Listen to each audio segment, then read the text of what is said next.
Of course, today, as you said, today being International Anti-Corruption Day, corruption has been a vice in the country for God knows how long. But how ready do you think the youth are today in dealing with this vice in the country? I think there's room for them to readily appreciate the dynamic of corruption. In Uganda, many young people and indeed many old people have been fed on a cocktail, a narrative that is one way, that seems to suggest that corruption in Uganda is at every level, at every sphere of a society, which is partly true, but they have been denied the other information, which is that government is actually doing a lot in curbing corruption. There has been some success that has been registered, and perhaps that is why foundations like the Mo Ibrahim Foundation are giving us not a very good ranking, but a fair ranking for this year and even last year. For the young people, it is important that they understand the costs of corruption to our society, to our country, to the stability of our country, to the consolidation of what we call Uganda. Why? Because I hear them complain, but then I see them participate in corruption. And they usually have excuses like, after all, senior government people are taking it. After all, what I'm taking is little, what I'm giving is little. But in the grand scheme of things, big and small are all bad. If for example, if you train your mind to navigate a checkpoint by giving a policeman 2,000 shillings every day, past curfew hours, then you're blinding that policeman to the realization that a terrorist can actually pass his checkpoint for 2,000 shillings.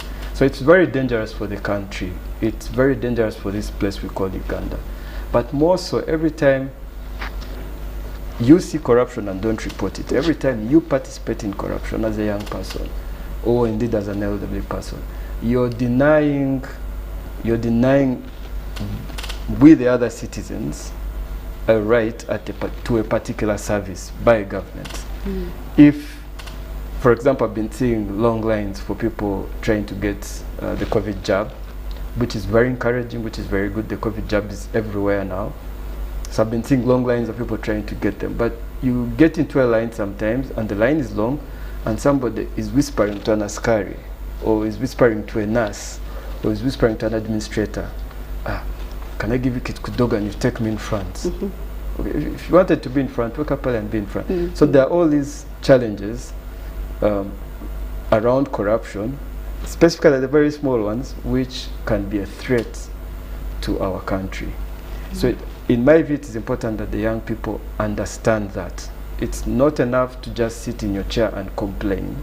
It is important that you be seen, that you be at the forefront as a young person to fight corruption. But you know, young people are used to the aspect that, you know, without corruption you cannot get whatever you want. So how are you going to instill that into young people? For example, you know, if you want a job, you have to just promise to give maybe your first salary to maybe the appointing officer in maybe a particular company or organization for you to get the job.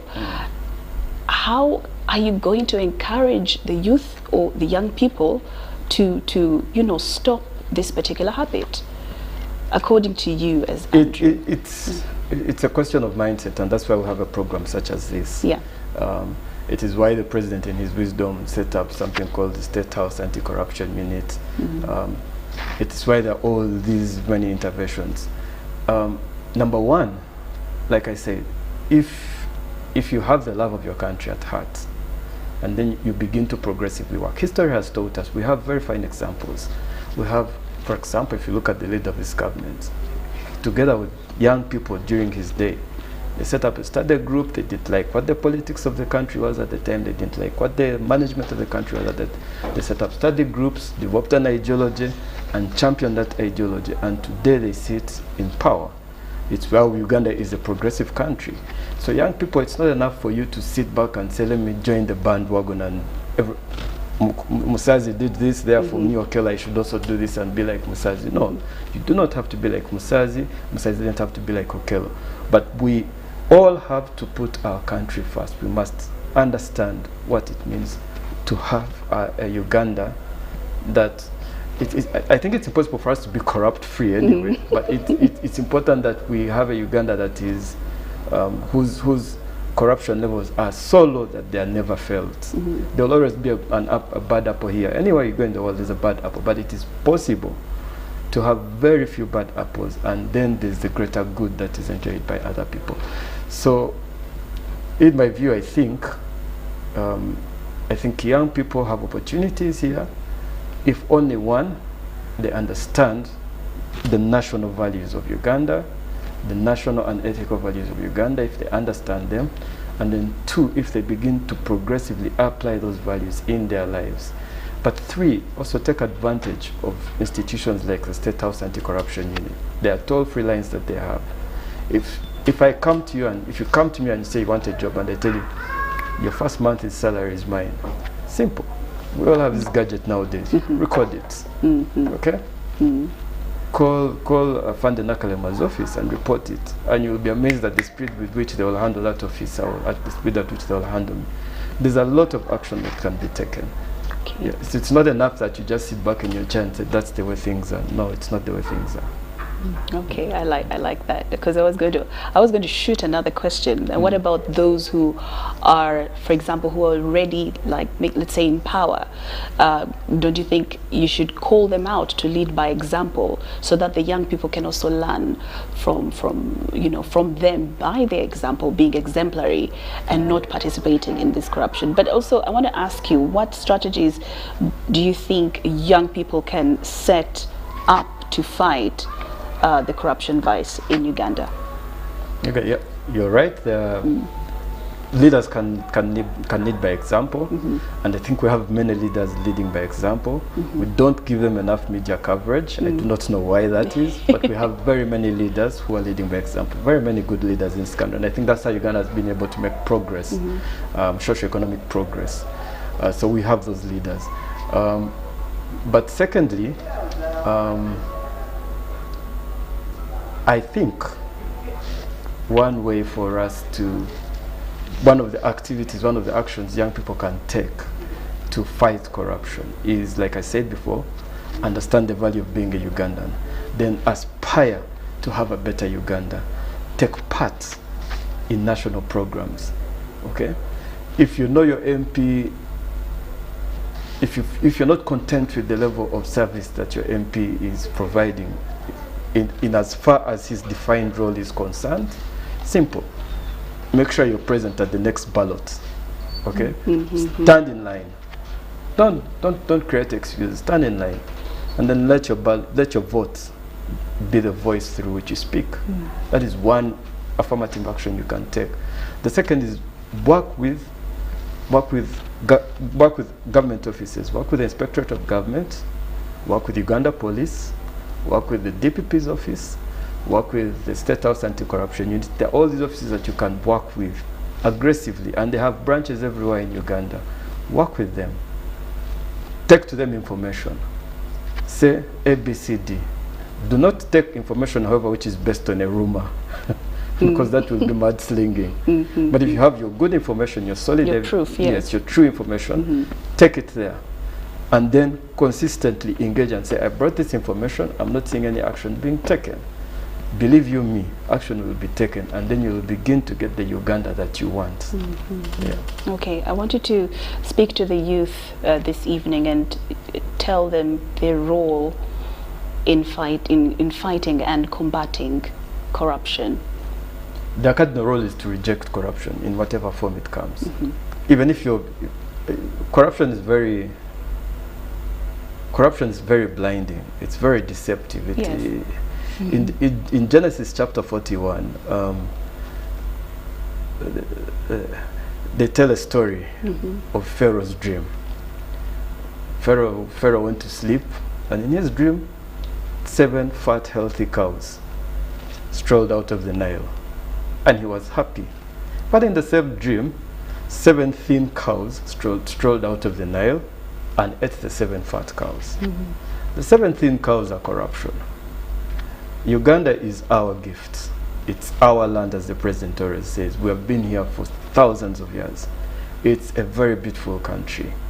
If you're lucky and you've traveled throughout Uganda, you'll see the beauty and the joy of being Ugandan. So Uganda is our fat cow. But every time we allow thin cows to chip at this fat cow called Uganda, we are destroying it, and eventually it will go. And then you'll find us regressing into those other places that we see on international media that we feel pity for. There's a reason why, for example, there's a reason why I was born during a turbulent time. Okay? I had never heard of refugees in Uganda when I was growing up. But now we have so many refugees here. There's a reason why that is.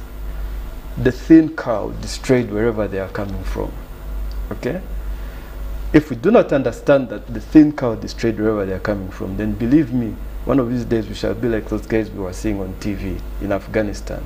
A plane is taking off, but you're holding onto the tire. It's a very pitiful sight. It's a very sad sight. So to the young people, in whatever guise corruption comes, however much you're tempted, just have that image at the back of your mind. It takes just a moment for a country to transition to a dark past rather than a bright future. So someone might be wondering, what causes corruption? What do you think are the causes of corruption? Why do you think people engage in See, this? the president today said that the NRM government has generated a lot of money in Uganda, which is true. People in Uganda now have more money than at any time before. It's not unusual to find a 21-year-old driving a car now, but his father at 30 never had the car. True. So there's a lot of money in Uganda, but with money comes greed. So there will always be, like I said, some bad apples. Now, unfortunately, we're allowing some of these bad apples to control the story that we tell, to define how we are supposed to live. It was very unheard of, for example, for me when I was growing up. It was very unheard of for a man for you to work in government, steal money, take it to church, and you sit at the front and you're treated like a royalty. But now we are seeing some of the things happening, which is really sad. So we need to learn to move away from some of those things. We need to learn to reject such narratives, and in that way we'll consolidate our country. Okay, that's okay. Of course, Besigye Andrew, who is the communications officer of the Ministry of ICT, and we're discussing understanding the role of the youth in consolidating our state by fighting corruption. With just a few minutes that we have left, speak to the youth. Talk to the youth today in Uganda, one who watched the presidential speech this afternoon or this evening. Yes. I live on social media, so it's. Oh yes, there must have been a lot of feedback on that. I live on social media. Please let us know about that. And first of all, I love the level of engagement of young people on social media. Yes. Every day we are getting more and more young people getting onto social media.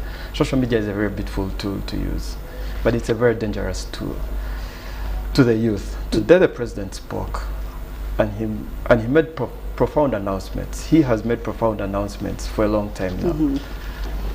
But it is very disheartening when you see a young person mocking those pronouncements. Now, whether you're a supporter of the president or not, he remains the president of Uganda. Absolutely. It is imperative that young people learn to respect the presidency of Uganda, the person who is the president and the government that he leads.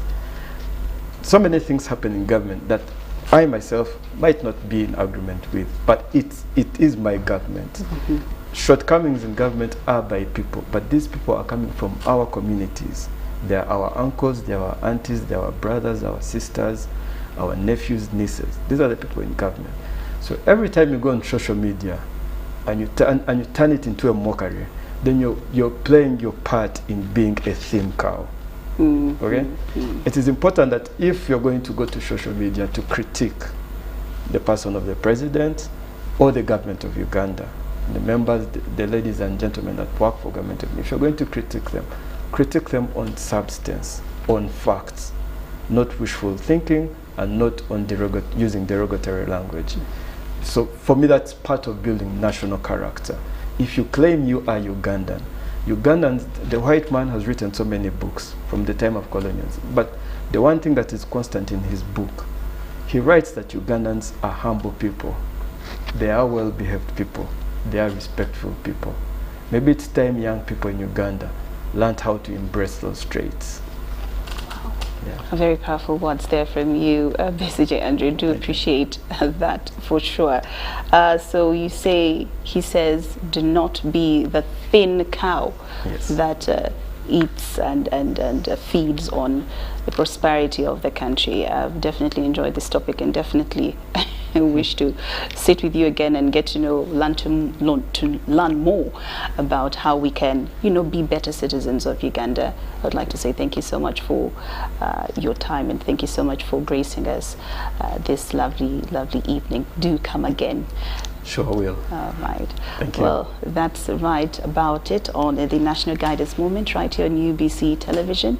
More wonderful programming comes in after this. Easy.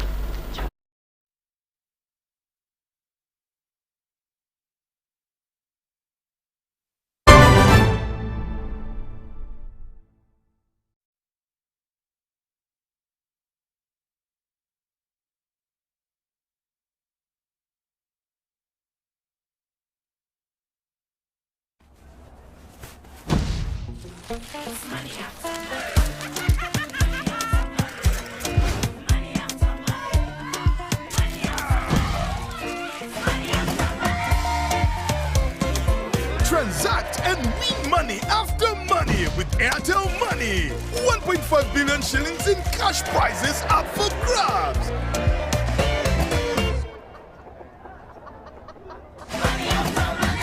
The more you transact, the higher your chances of winning. Airtel Money. Instant, secure, borderless. I'm growing up, I'm growing into every moment. Thanks, Mom. Nurture the moment with Minute Maid Delight, now available in apple flavor in the 400ml ready-to-drink pack.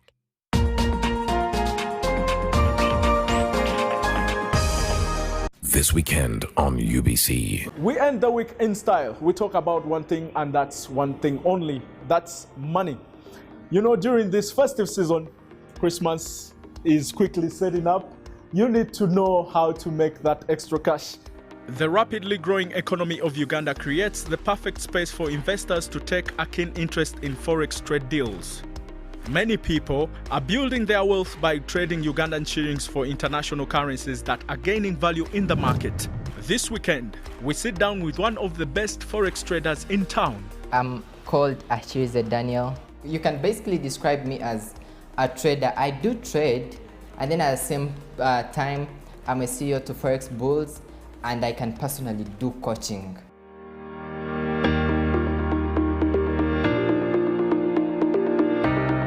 This weekend, Youth of Purpose.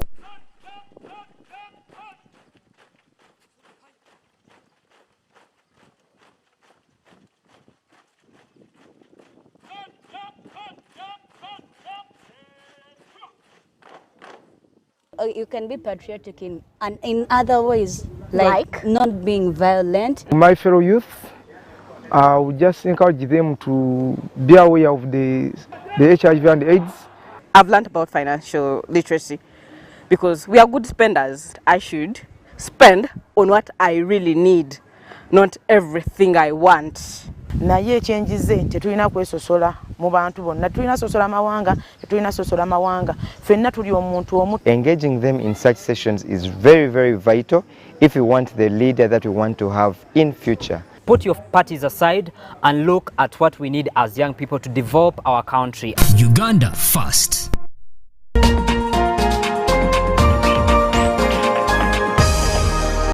they came, they campaigned.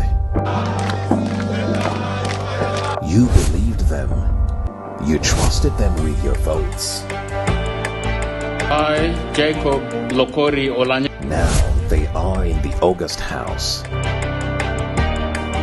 Join your public broadcaster every Tuesday and Thursday as we bring you our extended broadcast that is informative, educative, and intriguing on the issues that transpire in the House. The state explained the situation. We need to educate our children. By people who are dressed like the thugs. Don't miss The Parliament with Jamila Oluka.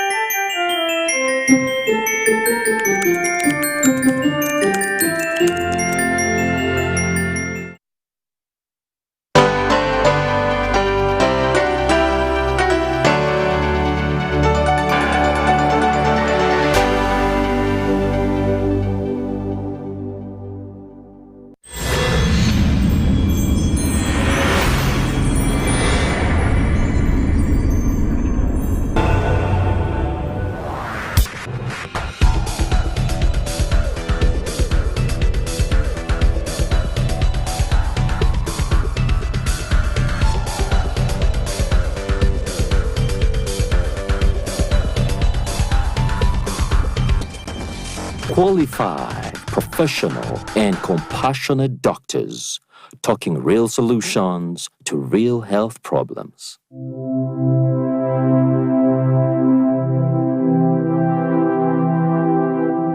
Good evening, ladies and gentlemen. Thank you so much for allowing us in your living rooms this evening for your week's favorite health talk show, the Doc Talk Show. Like I always say, health is wealth. And so our focus here at the Doc Talk Show is to get as much information as we can get on to you so that you are empowered health-wise, so that you can live a wealth life. As always, Dr. Joseph Gavin Nyanzi is your host. And in studio with me tonight are two important guests. A graduate architect, Emmanuel Kisembo. Emmanuel Kisembo works with an organization called Sonia Nabeta Foundation. He will be telling us what that organization does. But very important about tonight, Emmanuel has been living with diabetes. He'll also be telling us more about that for a bigger part of his life. And that's why he's in studio with us. Emmanuel, you're welcome. Thank you, and good evening, viewers. And to the extreme right is another very important guest tonight. He's called Mr. Geoffrey Ojulong. He's a registered nurse. He works with the Mulago National Referral Hospital, and specifically he works in the Children Diabetes Clinic. Geoffrey, you're welcome. Thank you, and good evening, viewers. I guess by my introductions, you already know, really, you already guessed what we're going to talk about tonight. We're going to talk about diabetes tonight. On the 14th of November every year, the world, I won't use the word celebrates, but actually it's called the World Diabetes Day, where there is so much information that is brought forth, a lot of awareness is created on that particular day. Yes, Emma. Who is Emma? Well, Emmanuel Kisembo is a young person living with type 1 diabetes. To be specific, I'll be making 10 years in January with type 1 diabetes. I'm also a graduate architect. I'm also a programs manager for the Sonia Nabeta Foundation, which is an organization that takes care of children with type 1 diabetes. So I've been on this journey of type 1 diabetes for now close to 10 years. Wow. Yes. Emma is going to be telling us the nitty-gritties of those 10 years. But right now I'll bring Geoffrey on board. Geoffrey, Emma is talking about type 1 diabetes. Is there type 10, type 9 diabetes? What is this diabetes thing? Please help us bring our viewers on board. Yeah. Okay, yes. Type 1 diabetes is divided into two major types. We have type 1 diabetes mellitus and type 2 diabetes mellitus. However, our focus today will be on type 1 diabetes mellitus, but I'll briefly also touch on what type 2 diabetes mellitus is so that we can be able to have different knowledge on what the two types are. To our viewers out there, what is diabetes? What is diabetes? We're talking about diabetes. What is diabetes? Okay, yes. Type 1 diabetes is a chronic disease that is as a result of failure of an organ that is called the pancreas in our bodies to produce insulin at all, or it produces little that cannot be able to do its work. So that's what type 1 diabetes is, and that results into blood sugar building up in our bodies, and that's what we call hyperglycemia. Wow. So in other words, Geoffrey is talking about diabetes, a condition where your body has too much sugar in it. He has mentioned insulin. Insulin is one of the chemicals or hormones in the body that is responsible for breaking down sugars so that the body can use them. But in diabetes, we have excess sugars in the body. And he's talking about type 1 diabetes. Yes, Geoffrey, so you're saying type 1 diabetes, the pancreas, which is the organ that produces insulin, has a problem. So it can't produce enough insulin. Or the insulin it can't produce enough insulin actually. So somebody cannot break down the sugars. Yes, please carry on. Yes, so just as I said, let me give a picture of type 2. So type 2, there, the pancreas is producing the insulin, but there is resistance to the insulin that is being produced. And that, in long run, makes someone to develop the type 2 diabetes. Type 1 diabetes mellitus is also known as the juvenile diabetes or the insulin-dependent diabetes mellitus. So type 1 diabetes mellitus is normally common in the young children, the teens, and the young adolescents. However, it can also be found in the older person, but the biggest group which is affected is the young children. Okay. Yes, we've talked about too much sugar in the blood. And our viewers this evening may be wondering whether actually it's the sugar that they buy from the shops and put in their tea. Is that the sugar we are talking about? What much sugar in the blood are we talking about now? When we talk about sugar in the body, sugar is like fuel that the body uses to run the different activities of our bodies. For you to be able to walk, talk, for you to think, for you to do anything, you need sugars. So, where do the sugars come from? So when we eat food, sugars come from the food that we eat. So that sugar is what the doctors call glucose in the blood? Yes. So that is what we medically for us call as glucose in the blood. So when we eat food, food is broken down into glucose, which we call sugar, and that glucose or the sugar has to enter into the cells of our bodies to be able to be used in the different parts of our bodies. So, and for that to be possible, we need the insulin that helps us to get that sugar or glucose we get from the food inside to the cells to be used to get us as energy, as fuel. Wow. That's the sugars we are talking about. Not the sugar they put in tea. Not the sugar that we put in tea. Oh, okay. Yes. Wow. So that is a very important thing. That means when too much of the sugar in the blood, then there is a problem. Yes, there is where we get the problem. When we come to our type 1, you said, just repeat for the viewers, type 1 that is common among the young children, the pancreas, which is one of the organs of the body that produces insulin, is not producing insulin. is not producing insulin at all, or it's just producing a little. Very little.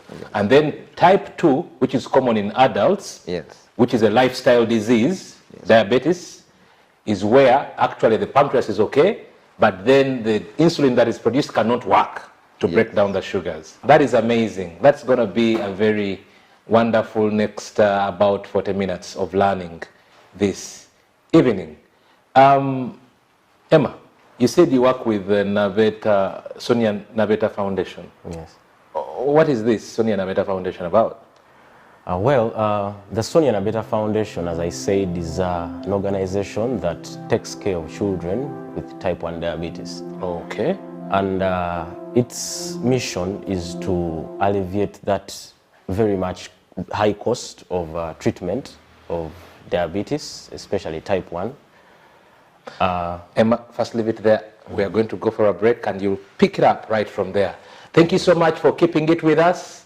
Special mention of National Medical Stores and Camelin Men's Collection. These two organizations are making sure that actually this show comes to you every Thursday. For all guys out there, Camelin is the place to go. This December, while you're preparing for Christmas, the weddings, Camelin's Men's Collection is the place to go. Found on Zebra Plaza along Kampala Road.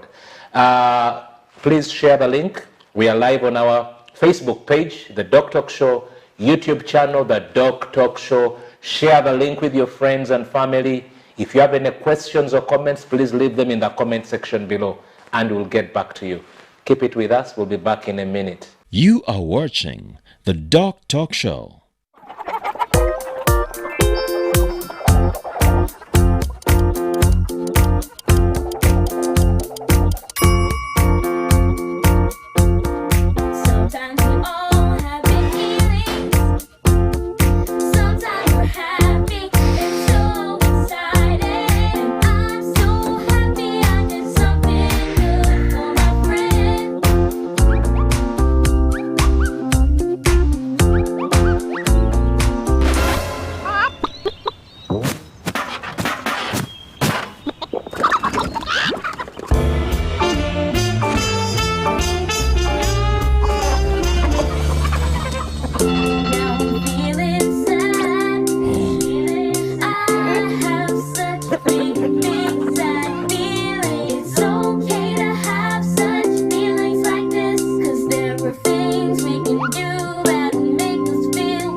You are watching The Doc Talk Show.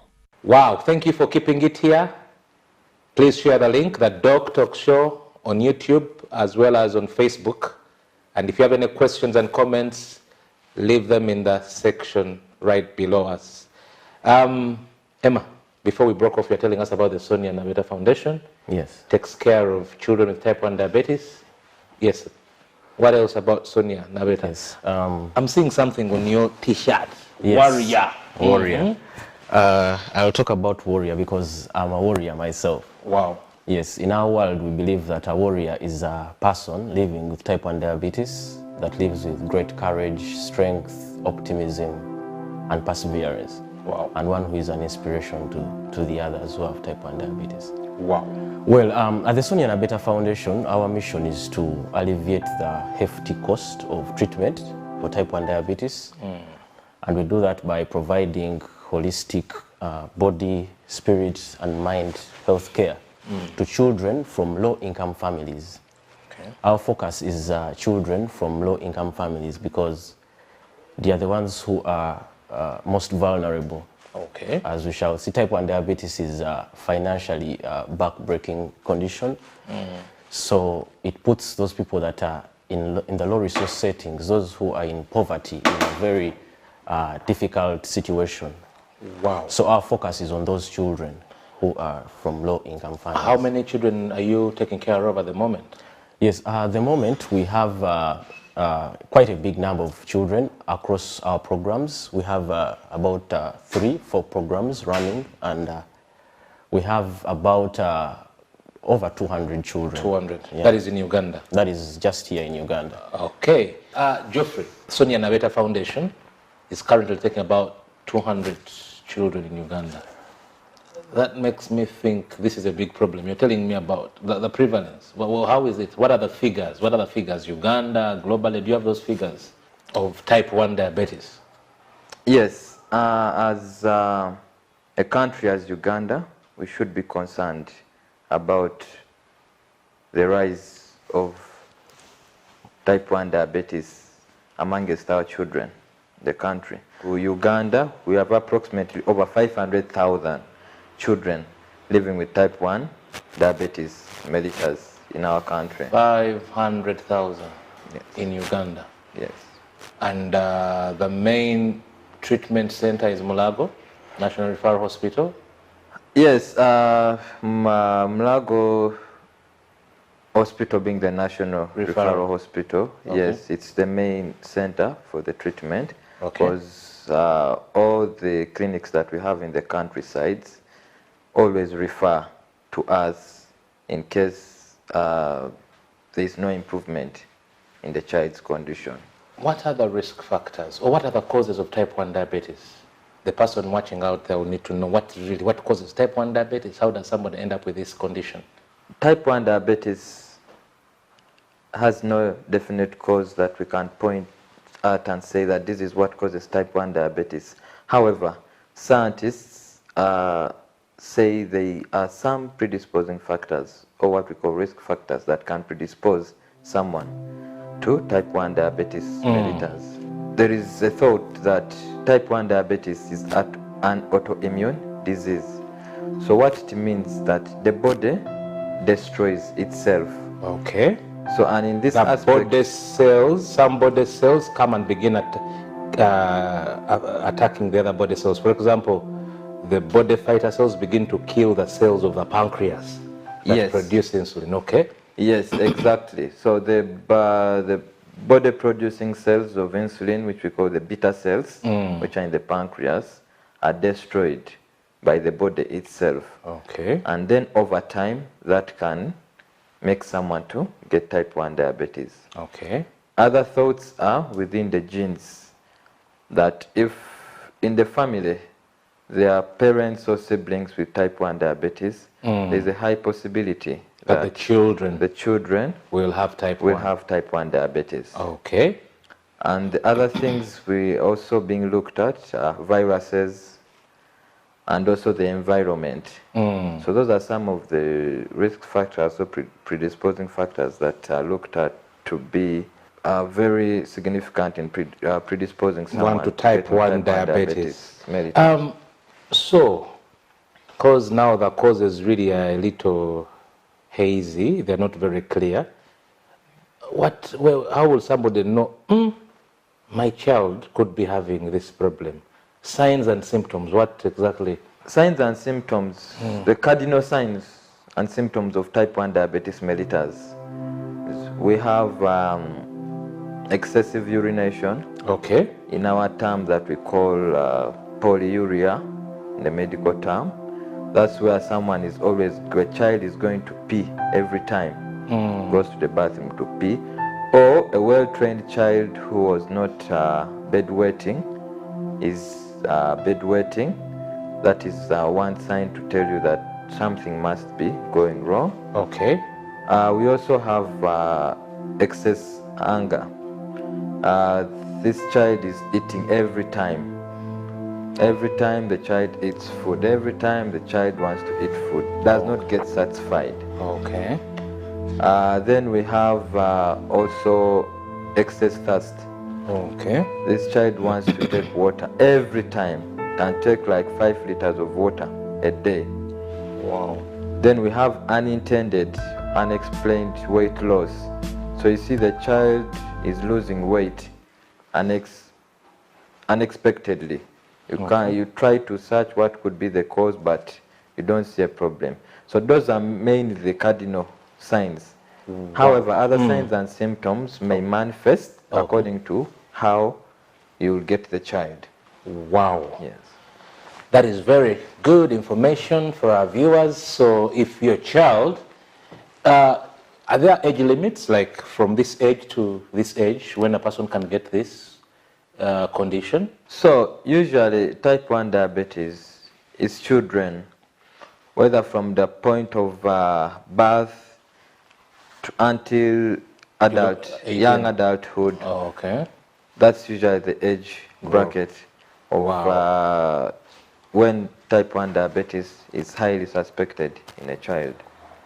Wow, that is quite informative and empowering. So those are some of the signs to look out for in your children, and you seek medical attention as soon as possible. Good enough. We have a warrior in the house. Emmanuel, a graduate architect, mentioned earlier on that he discovered 10 years ago that actually he had this condition. Emma, the floor is yours. Exactly. Take us 10 years back. How the journey has been. How did you even get to think about, how did you first get to know that actually this could be type 1 diabetes? Well, yes, 10 years ago when I was diagnosed with type 1 diabetes, I was in my first year at university. I showed the signs that Geoffrey has just talked about. Okay. The excessive thirst. I remember I would take actually slightly over 5 liters of water. Wow. And I also had the excessive urination. And for me, I thought that I was urinating because I was taking a lot of water. So I did not take it as something really important. I did not see that it was a risk factor. So it was not until a particular day when I woke up with blurry vision, I had difficulty seeing. You were seeing as though there is a mist. Yes, as if there was a mist. And that's the day I decided to take it a little bit serious, because I did not have any prior condition of my eyes. I was not feeling sick. But I woke up this morning and I could not see. I would see like a mist. Okay. And I remember I had an exam that day. So I struggled through the exam. I would only see what is on my table. I would only see my question paper and the answer sheet. I would not see the clock on the wall. I would not see the people around me properly. So after the exam, I went for a checkup at a clinic where I was treated for malaria. I remember I was treated for malaria and typhoid for about 3 days. I was put on drip, but the condition was just getting worse. You were still having a blurry vision. I was having a blurry vision. I was still having the thirst. The urination was too much. I was losing a lot of weight. In just those few days, I was very weak. So my mother talked to a friend who referred her to a physician, a consultant physician, who diagnosed the type 1 diabetes. I remember the journey to the clinic was a tough one. I could not walk from the parking to the clinic. They just supported me because I was very weak. And I didn't see this coming because I was healthy. I used to be a healthy person. I used to play football. Wow.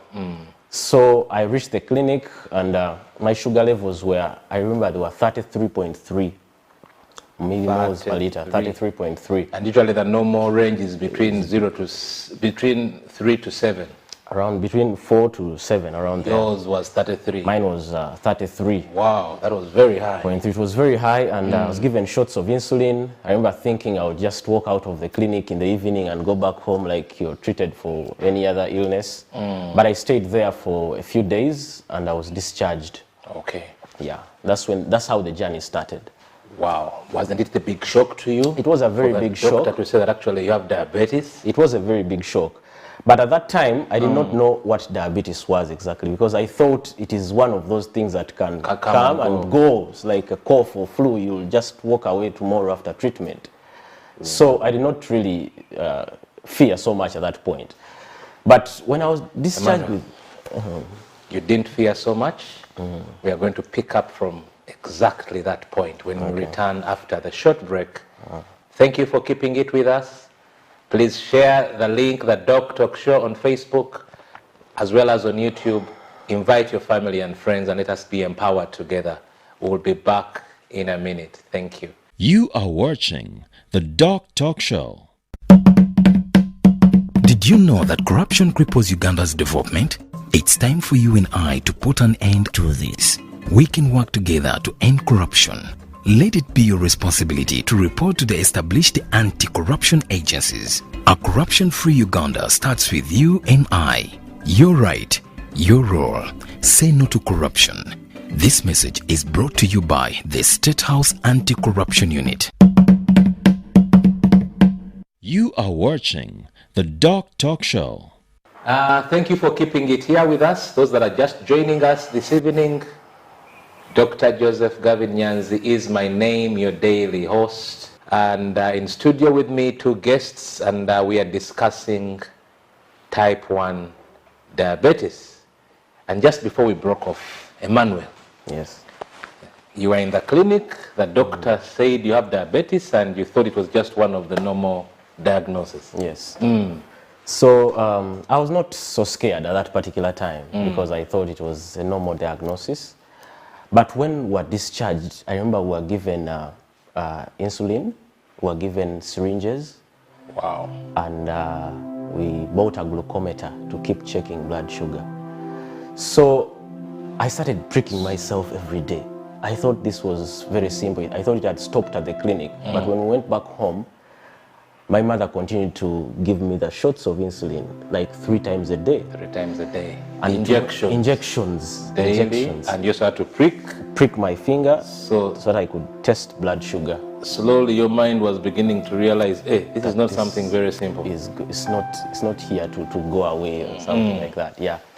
So I stayed in that situation. I was still okay. I was still fine. But later on, I started wondering what this is going to be because I'd stopped doing the things I love to do. Okay. I remember I stopped playing the football at that time because I would get low blood sugars and I think it was becoming unsafe. So my parents stopped me from doing all those things at that time. So that is when I really felt a little bit cut off from my friends, cut off from the community, and I felt a bit depressed. I was eating a different kind of meal while other people were eating what they were eating. I would have a special meal prepared for me. So those things made me feel out of place, and I started having so much pity on myself. The depression came in. But it was not until I was introduced to the diabetes clinic at Nsambia Hospital, where I met other children. This is after how many? This is after 3 months. Oh, yes. After diagnosis, 3 months later? 3 months later, I was still getting injections from, my mother would inject me. But when I went to the diabetes clinic, I found children even younger than me injecting themselves and going to school, and they are happy. And that's the day my mind changed completely about this whole situation. Yeah. You stopped looking at yourself as a victim, but realized actually people are thriving with the condition. Yeah, so that is when my turning point came in. I remember going back to university and I was so fired up. I would get my glucometer and check even on my desk. People were asking me questions. What is that you're doing? I would explain to them what type 1 diabetes is. And slowly, my friends started embracing me and this condition. And you know, architecture class is usually long hours of work. Yeah, from morning to evening, you're in studio, you're working. So you need snacks, you need, of course, meals, you need to take your shots, your insulin injections. And I was doing all that. I remember my friends also offering to buy me snacks from the cafeteria. So my friends were supportive. Awesome. But along this journey of type 1 diabetes, because I've said this is now close to 10 years, and through the organization, the Sonia Nabeta Foundation, I've been able to meet other children, other warriors who are like me, who have not accepted the condition, who are still in denial, struggling. You know, I told you our focus is on the warriors in low-resource settings. We've been to areas where, of course, because of poverty, families are deciding to take their children out of school so that they can concentrate resources on treatment. On their health. Because a child with type 1 diabetes has a presumed low life expectancy. So why do you put all your resources in a person who's not going to live long? So they focus on food and treatment. So I've met warriors who are in those conditions. And the theme for this year's World Diabetes Day was access to diabetes care. Okay. And in this country and across Africa, there are still barriers to access to this access to the care, the diabetes care. Okay. Poverty is among them. Wow. Children are walking long distances to the clinics. A major part of this distance on foot, up to 5 hours round trip walking to clinics. Remember, you have you're taking insulin, then you're walking, you're doing the exercise. There are chances that you're going to go low. The sugar will come down. So the conditions that we are living in, some of us, are very different from what some other children across the country are living. Yeah. Now, Emma, what for the last 10 years, what has been your major personal challenge concerning your life and the new diagnosis that you discovered 10 years ago? What has been the main challenge, you as Emmanuel? Yes, the main challenge for me was and is still the stigma that surrounds type 1 diabetes, because and I think it's largely attributed to the lack of awareness. People do not know about this condition. Okay. So sometimes you find yourself in a situation where you cannot maybe take your injection comfortably in public, or at a restaurant or something, after eating your food or before you're not comfortable taking your injection. So you maybe excuse yourself. Some people use the washrooms to take their injections, to check blood sugar. So there's still a stigma that surrounds this condition. Oh. Yeah, and I would say that it's because people are not really so much aware. Wow. How have you gone around that challenge? Yes. And what message are you telling the young people there, and maybe family members who have children who have type 1 diabetes, but you know, having the same challenge? How have you come around it, and what's the message you're giving them? And this actually includes what I'm doing right now. I've come out to speak about this condition. Okay.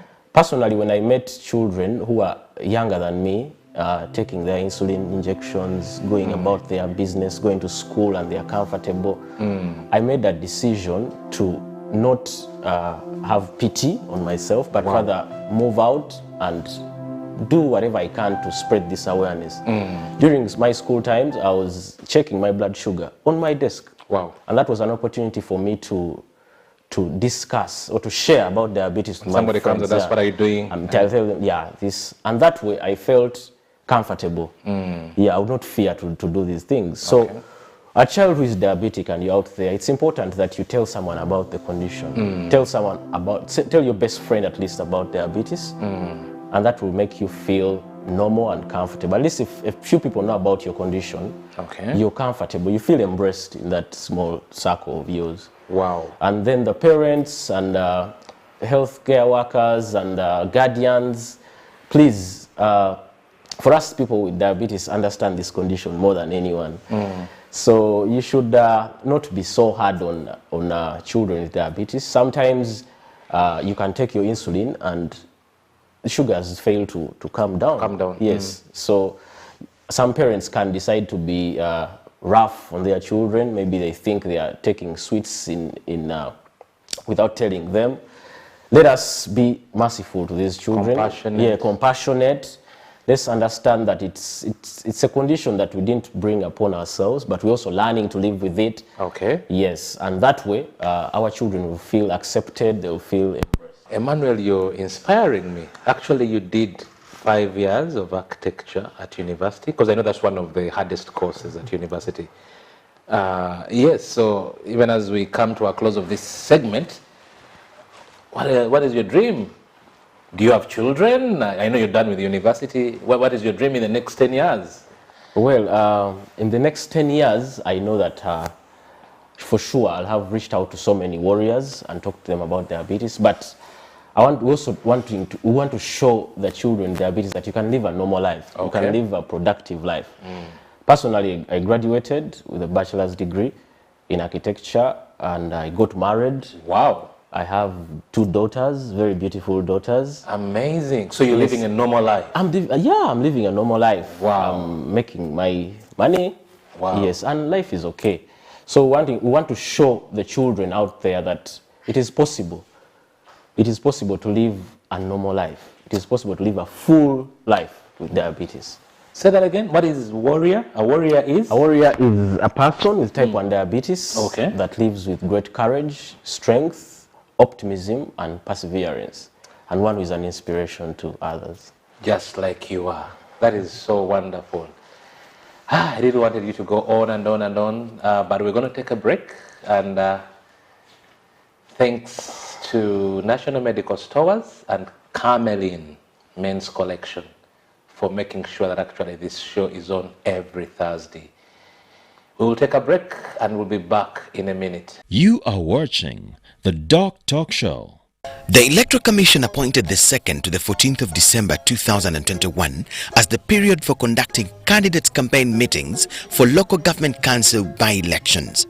The Commission urges all candidates, their agents, supporters and the public to adhere to set rules and regulations during the campaign period and particularly observe the following. Candidates shall not use or publish any language or defamatory words which incite public disorder, hatred, violence or threaten war. Campaigns shall be conducted between 7 a.m. and 6 p.m. and in accordance with the Harmonized Candidates Campaign Program.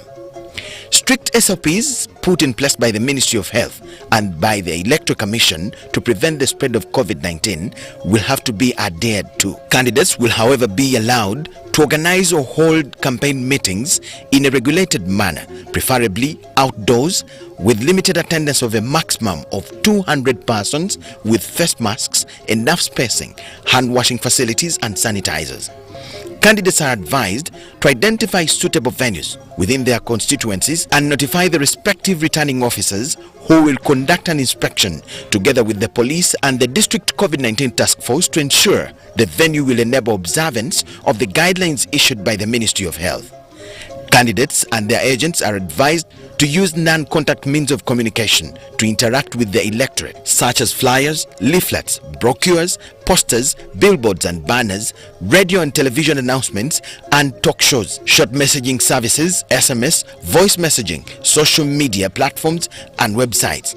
Candidates who use posters are warned against putting them on road traffic signs. Similarly, candidates who use banners are also strongly warned against hanging them, the campaign banners, on electricity power lines or in a manner that endangers vehicle traffic and pedestrian movement. Candidates may also use the community-based public address systems Bizindalo between 7 a.m. to 9 a.m. and 4 p.m. to 6 p.m. as per the campaign program harmonized with the respective returning officers. All candidates are advised to desist from holding mass rallies and conducting processions from one meeting to another.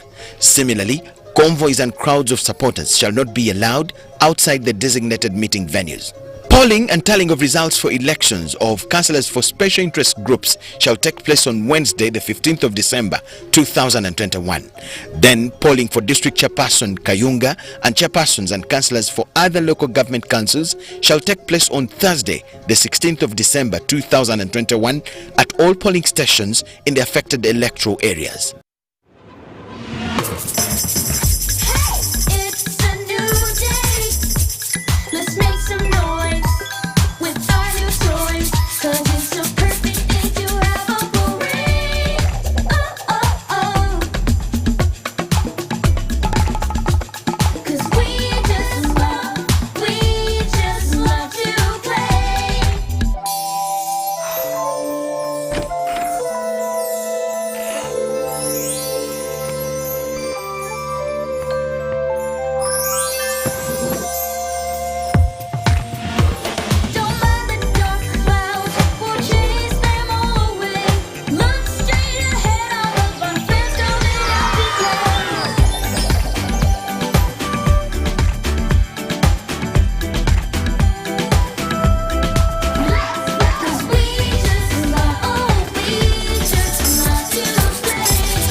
You are watching the Doc Talk Show.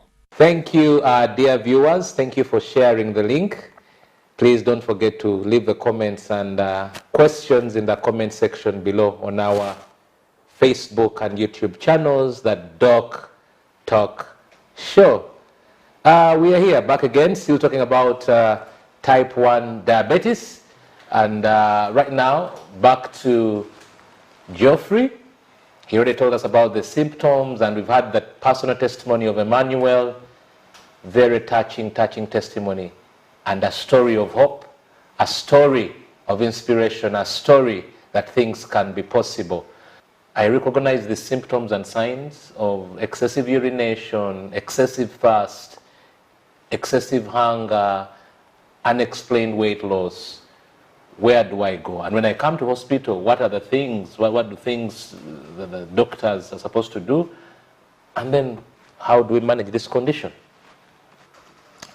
Yes, as a parent out there, a guardian, a caretaker of any child, as we have already mentioned about the signs and symptoms of type 1 diabetes, the excessive urination, thirsty, hunger, unexplained body, weight loss. So when you see your child is manifesting with such signs and symptoms, usually type 1 diabetes, apart from the core signs and symptoms, may manifest also with other signs and symptoms that are mistakenly taken to be other conditions. So, but basically, if you see the core signs and symptoms that we have mentioned, you have to reach out to a health facility that is near by you, so that you're seen by a doctor and the child is investigated and examined. Okay. And for the health workers out there, if you see a child manifesting with those signs and symptoms, it's always good to have at least a random blood sugar taken on this child. So in other words, one of the main investigations that should be done in such a child is doing a blood sugar test. Yes. Okay. When you, a parent or a caretaker, takes a child to the hospital, what we as the medical people will do is that we shall investigate this child for possible type 1 diabetes. And we shall do some tests to be able to confirm that. Okay. Take off the random blood sugar level, and if it's high, we go further to investigate to really ascertain if the child has type 1 diabetes. Okay. And if the other investigations that we take give us that this child has type 1 diabetes, then we start managing the child for type 1 diabetes. How is this child managed? So a child with type 1 diabetes is basically managed by 3 things. Okay. One is this child needs insulin. As we saw earlier on, that this child is not having insulin in the body being produced, and the body needs insulin. Okay. So the child is started on insulin, which is through injections. Okay. And then also we look at the diet of this child. Then we also look at the physical activity. Wow. So those are the 3 main aspects of type 1 diabetes management. We give insulin, in a child.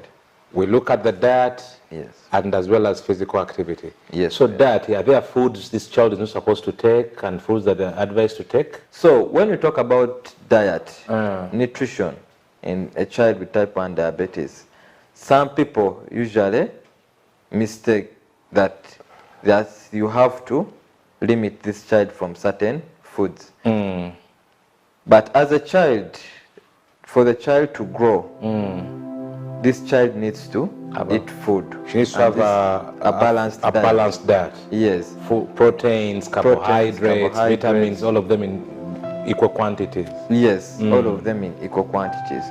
So what we mind in nutrition in a child with type 1 diabetes is the portion of the quantity of the food that the child has eaten. Okay. Yes. Wow. So our main focus is on what quantity of the food has the child eaten.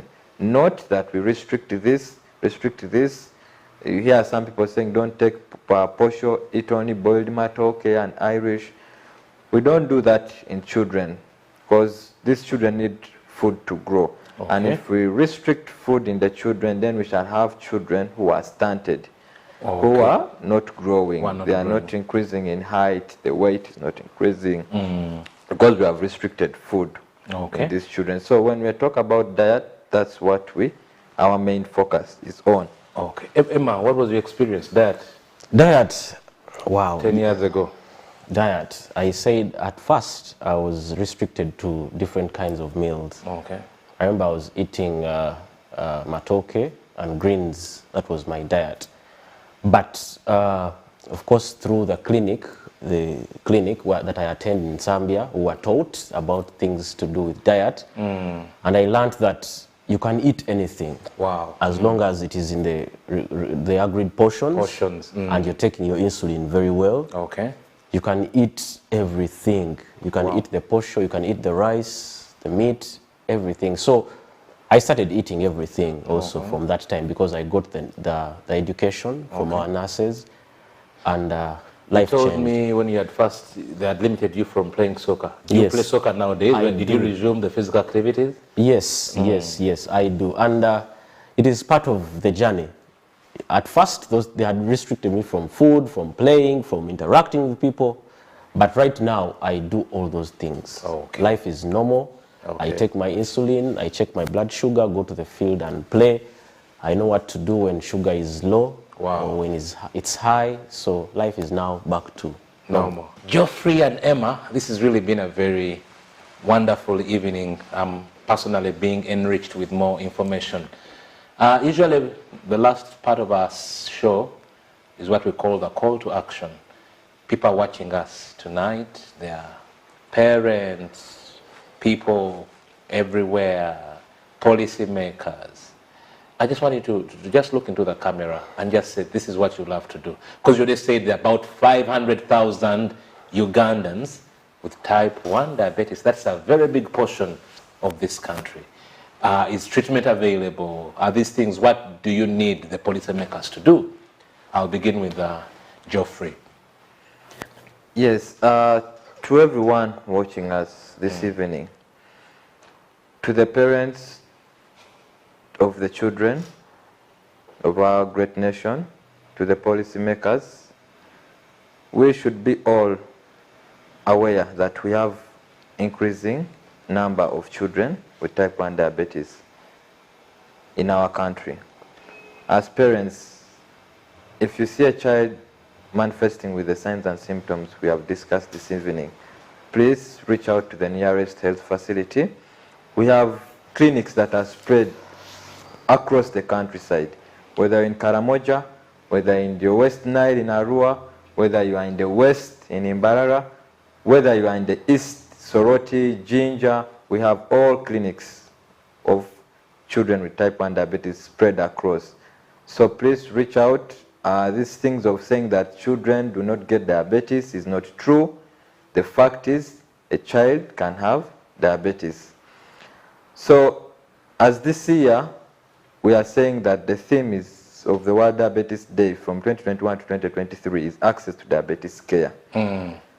We still want to see that the children can have a facility that they can be able to reach out to, that can be able to give them the supplies, not only insulin, but the syringes they need, the glucose meters they need, the glucose strips they need. And we are really grateful, as for now, that with the support of Ministry of Health and the supporting partners to the ministry, we are currently having enough insulin that we can give out to our So they should children. keep them flowing. So we just have to request that let the insulin keep flowing, coming. Wow. let the syringes keep coming, let the strips for testing keep coming, let the glucometers that these children need for testing their blood sugars Thank keep you, coming. Geoffrey. Yes, Emmanuel. Yes. Parting shots, call to action in 30 seconds. Yes. As Geoffrey told us, that type 1 diabetes affects children mainly. And we know that our country is the big percentage of this country is young adults and children. So this condition in the long run affects the future workforce of this country. So I would request all stakeholders, all the parliamentarians, the policymakers, to come and join this fight and see that a child with type 1 diabetes has access to education, because education is also a factor in managing diabetes. You cannot know what these readings mean to you if you've not gone to school. Wow. So education is a big factor in managing diabetes. So children should be in school. There are some schools that are denying these children entry because they have diabetes. They fear to take them on because of the costs of handling these children.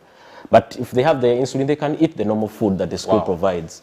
So head teachers, school nurses, please let us support these children. Let us ensure that they live a normal life, because they're just like the others. Once they have the insulin, everything is normal. Finally, message to the warriors. In 2 seconds.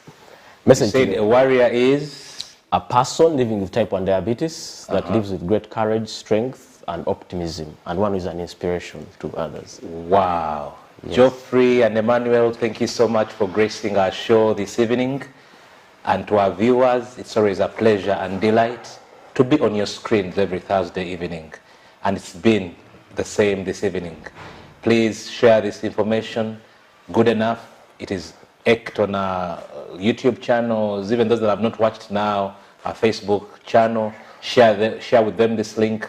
They can always catch up for this very good information. What I've taken out is that actually type 1 diabetes is a serious problem in Uganda, with over 500,000 Ugandans affected by this problem. We hope the policymakers will take it upon themselves to make sure that actually this is given the due attention it deserves. Thank you so much. Have a very lovely evening. God bless you. See you next time. Bye. The Doc Talk Show.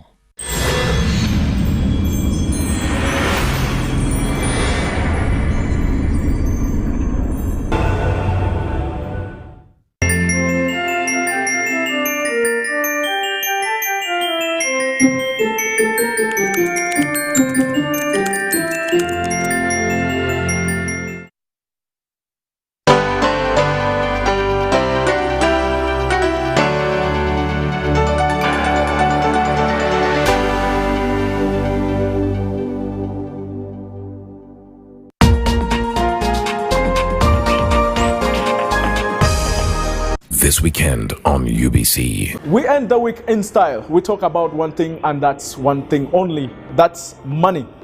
You know, during this festive season,